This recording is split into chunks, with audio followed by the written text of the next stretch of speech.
Hello everyone and welcome back to Let's Play StarTropics. The last part we started off Chapter 3 and learned that the Miraculous Chief's daughter's been asleep for nearly a year, and now we're immediately heading into a next dungeon. It's also here that we really start to see them try to use the idea of you can jump over smaller enemies. The game has you do that from this chapter on, really, to avoid either obstacles or enemies that you just have no real chance of hitting in some cases. You really only can jump over the smaller enemies, though. Like these ostriches that I just murdered, you can't jump over them at all. And they also start throwing in puzzle gimmicks with the dark rooms. And this one right here is actually pretty well designed in my eyes. We see that the snake first can come towards us even in the darkness. And if you pay attention, this snake more than any other can get closer to you by one space. If you try to jump towards any of the other snakes, you fall in the water and die. I like that idea. Other areas won't use the gimmick as well because they won't have as much of a puzzle-solving thing, but, it's 11. It's a thing, rather, not 11. We also get our next new sub-weapon here, which I think only appears here in one other area in the game. The slingshot. It fires a fairly unuseful projectile forward. I rarely ever, if ever, use it. I do actually wish they had done something with the sub-weapons a bit more interesting. Like, the way I probably would have done it is have every dungeon, or at least every chapter, introduce a new sub-weapon, but always within every dungeon have every sub-weapon to that point available to you. So that way you could change up your playing style a little bit and make sure you can plan forward for certain events. But, oh well. Baseball bat is still very useful, though. It is kind of annoying, though, I will admit, for this game to realize that you killed every enemy only to have wasted your time because it's a kill them all room. This game has that happen quite a bit, and I'm not particularly a fan of that. I wish it was a bit more obvious which room type was which, but I understand why as well, because puzzle-solving game on the NES. Because if you haven't noticed by now, based off the sprites, some of the sound effects, and just the overall adventure style, this game's kind of a Zelda clone. That was only ever released in America, by the way. If you couldn't tell by the very American main character in kind of a Hawaii-like area, also that's an extra life. There's only like 3 or 4 of those in the game. They only last the dungeon. There's a +1, a +2, and a -1. So whether or not it's worth going after it depends on the one. Either way, back to what I was saying. This game was only ever made for and released in America, fairly similarly to Final Fantasy Mystic Quest. Only Mystic Quest was actually released in other regions. Because I don't even think this was released in the PAL regions. Which, kind of odd. Also, now we have another thing right from Zelda, a clock. The clock has a random effect, though. It can either completely stop enemies like this, which, you know, Zelda 1, or it can just slow them down tremendously. In most instances, the stopping is more useful than the slowdown, though. Now, if only the slowdown was more common. The stopping, rather, was more common. So I want the slowdown to be less common, honestly. Also, I'm only going out of my way for 2 hearts. If you want to progress, you want to head along the right. Because now I'm back in max health. Yay. If you kill that fly, I believe, a door opens up in the center. However, as we noticed when we went up on the blocks, there is nothing up there for us. It is a dead end surrounded by lava. So, don't do that. Also, we can jump over the lava guys, so you don't even need to worry about fighting them.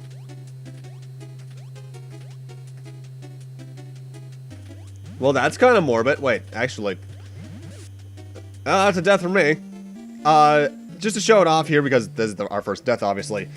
Some dungeons will either send you back to the beginning, or back to the most recent checkpoint that you crossed through. Which one it is depends on the length of the dungeon, and which one it is.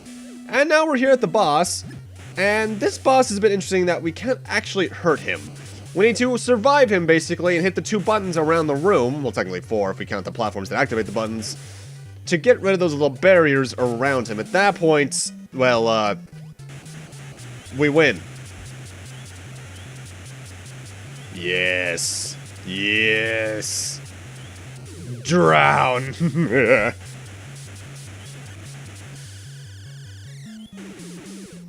I do like his panic animation there at the end, though. That's pretty funny looking.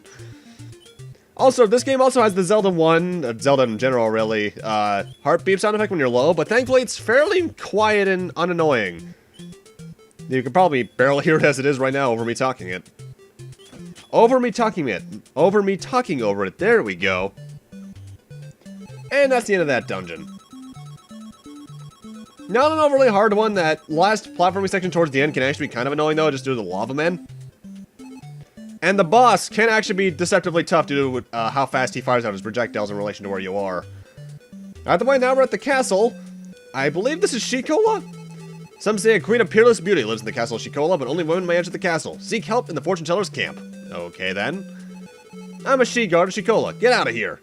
Okay, I get it. It's like a more radical version of Troya from 4. Gotcha. There's probably a more relevant reference I could have made, but I can't think of one off the top of my head. I guess technically Artinilico, Koga comes to mind a bit. This is the fortune teller. I'm a fortune teller. Sorry, but I can't help you. I dropped my crystal ball at the my crystal ball in the pond at the village. So, since we need to get into Shikola, we need to go find that crystal ball. And doing so takes us to my least favorite part of the game. Well, second least favorite. But first, head down the staircase for another big heart, thus our maximum life has increased. Also, this is fairly annoying.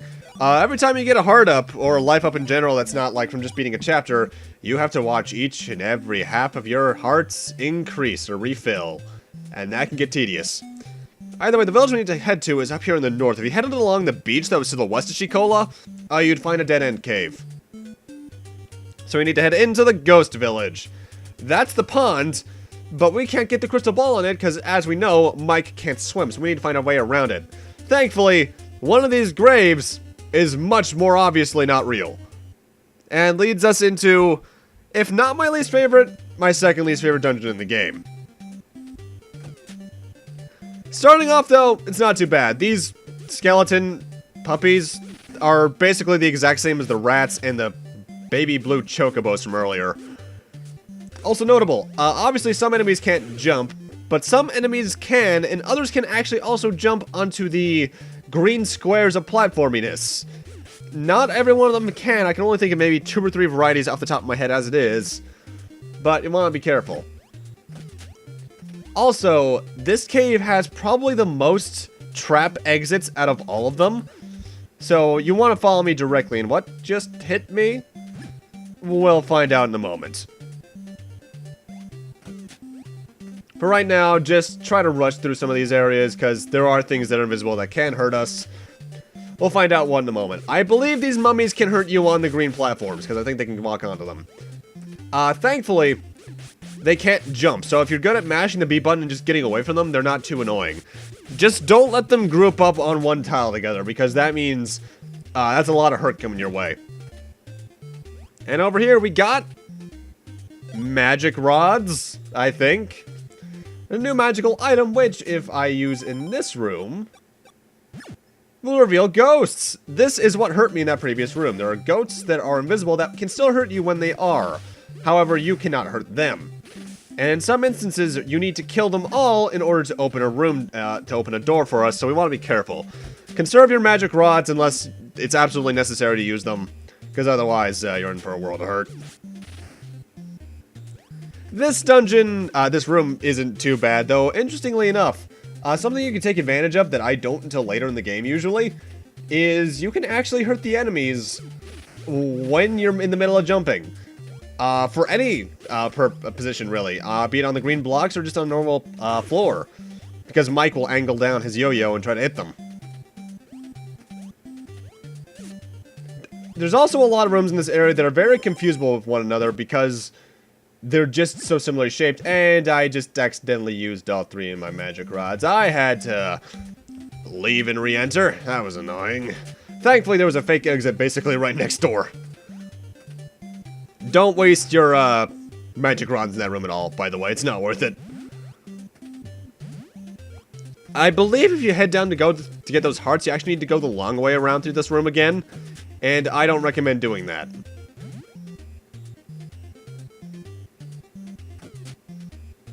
Gee, I wonder what I need to do here.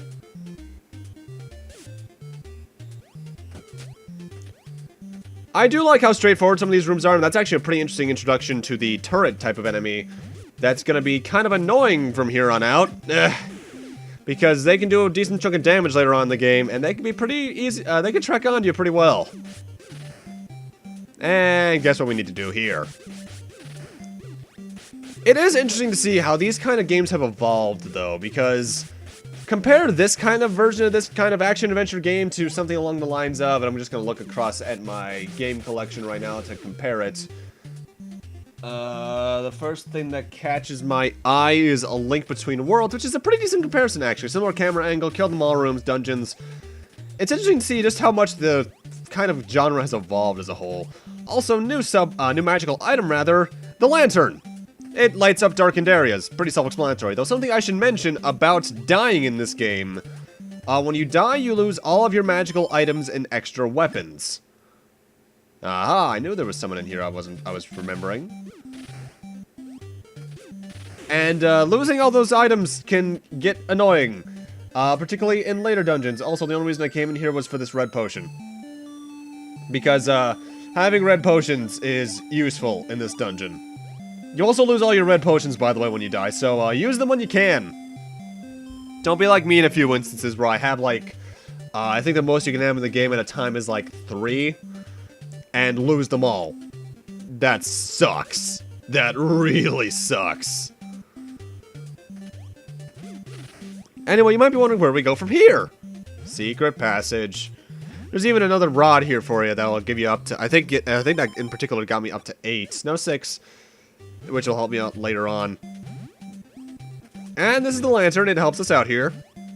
And it does go away after a while, sadly. I really should have used the second one. Oh, no, I do. It's just the fact that I really screwed up my jump timing. Yeah, that was bad. I die a few times in this game if it's not obvious. Thankfully, if I recall, potions do respawn so you can grab them again. And these items look annoying, but once you just learn how to jump over the projectiles, they're not bad at all, actually.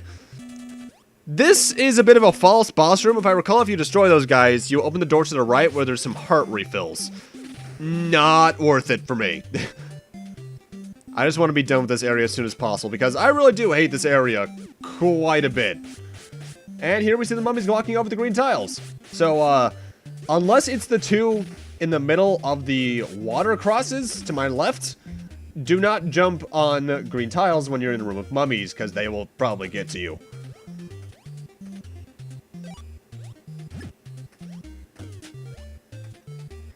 The thing I find myself doing a lot in this game, or at least I did more so in the practice runs for it, is that very often, even a more experienced player will find themselves jumping on every single green block in a room just to see if they can find anything extra, even though they probably found everything there is to be.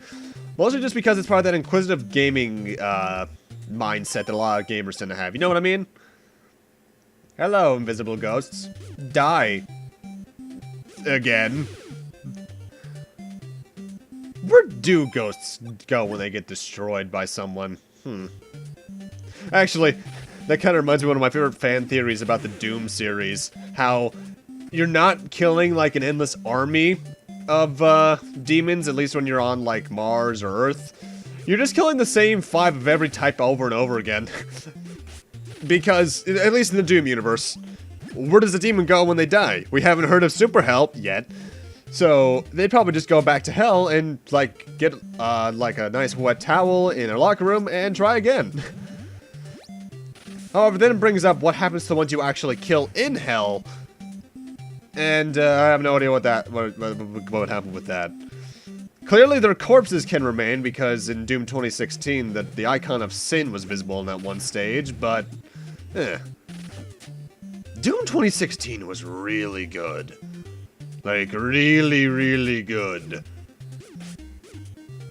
I'm probably not going to platinum that at any time, though, because I've already had enough of platinuming games for a bit right now, because I just finished Persona 5 for that. That was a really fun time. And now I'm back to working on Worlds of Final Fantasy, since I kind of delayed with that for a while. And here we see one of the big issues about letting mummies get stacked up with each other. They'll take hits for each other, meaning that you're depleting their health slower and slower. And in the worst case I've had in this game, where I've had, like, 3 on one tile at once, that can take a while. I'll take those bolas. You really do want to get those bolas, by the way, because they're needed for the boss fight. Also, I just realized I forgot to mention a certain new sub-weapon we got. a few rooms back, we got that mirror-looking thing. What that does is, in like the 2 or 3 enemies that you can really use it against reliably, it'll reflect magic back. It's like that one spell in Zelda 2. Well, I don't really need either of these, but I guess I'll take it. Yay, I'm healthy again. Let's leave. I do like that the game gives you enough of those little rooms to restock every now and then, just so you're not, like, completely, like, oh, I have 2 hearts for 3/5 of a dungeon. It's never like that, and I'm glad about that. Also, I didn't need to pause there. Like I mentioned, there are 2 ways you can switch sub-weapons, either by using the select button in the main action, or by pausing the game and pressing left or right. Also, looking at this, it's really uncanny, the Zelda similarities right now, especially because this looks like the final room from Zelda 1, where you fight Ganon.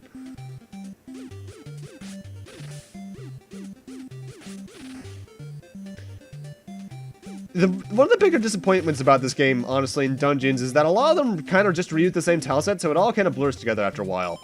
And welcome to the boss room! It's a giant ghost. You actually do need to reveal. Otherwise, ghosts, normal ghosts, will just spawn endlessly, as will the turrets. This guy has a lot of health, and he moves pretty randomly. In fact, he's probably the 2nd hardest boss in the game in the main stages. My best recommendation, find a good spot to stand, use your red potions when you need to, and fire your bolas when it's within range. No real other advice I can give you. We'll pause every now and then to do something, I'm not sure what. And the lower it is on HP, it does speed up, so watch out for that. But it's dead for now. Well, forever. Where does a ghost go when it dies?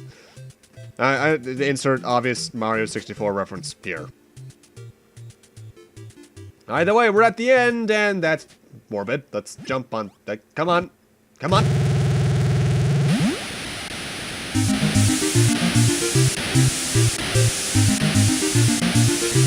Okay, I'm gonna turn that down.